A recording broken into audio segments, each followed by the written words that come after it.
We're talking today, episode 34, Hourglass of Focus, pregame and postgame preparation. And I'm really Mhm. looking forward to talking about this today. By the way, next week we'll be discussing establishing proper goals as the Mm. season has opened up for Major League Baseball. The college baseball season soon enough, and college softball season will be coming to an end, and the regular season anyway, and we'll be going into the postseason, into Mhm. tournaments, and then the big tournament coming up for both baseball and softball. So we are full underway here. The off season is over. You're telling me it's 70 degrees, so the off season should be over in the Northeast Yep. officially.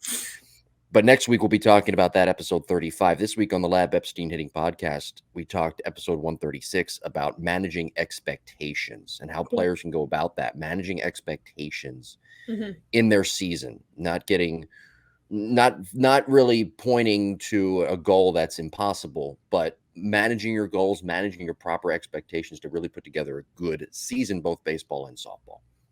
Sure. I think that's especially this like perfectionism mentality, or we've talked about comparison being the thief of joy.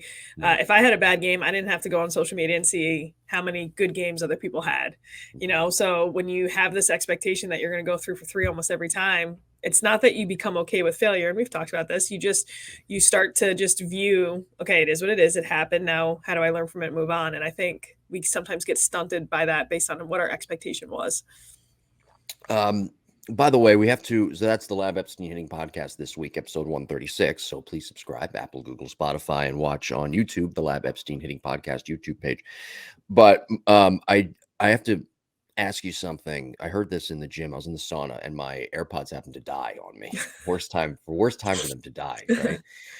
I'm listening to this young kid in the gym talking to another kid who's I think he was from Europe. I don't know, but he was more of a soccer fan, a football fan, as it were.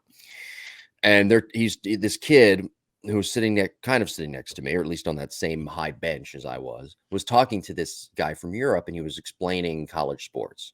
And he talked about how the big schools, Alabama, Texas, I don't know, throw a big school out there. I don't know, Ole Miss, I'm sure. I watched The Blind Side, by the way, the other night. It's very Great good. movie. Great movie.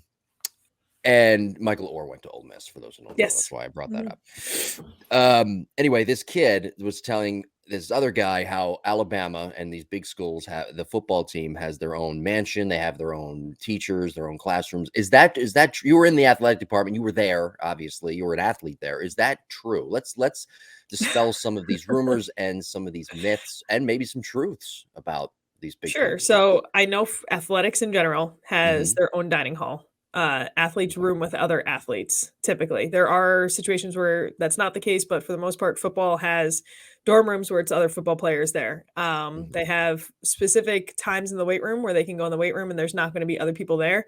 I see it coming. It's not there yet, but as of right now, football does not have its own weight room. Let's say.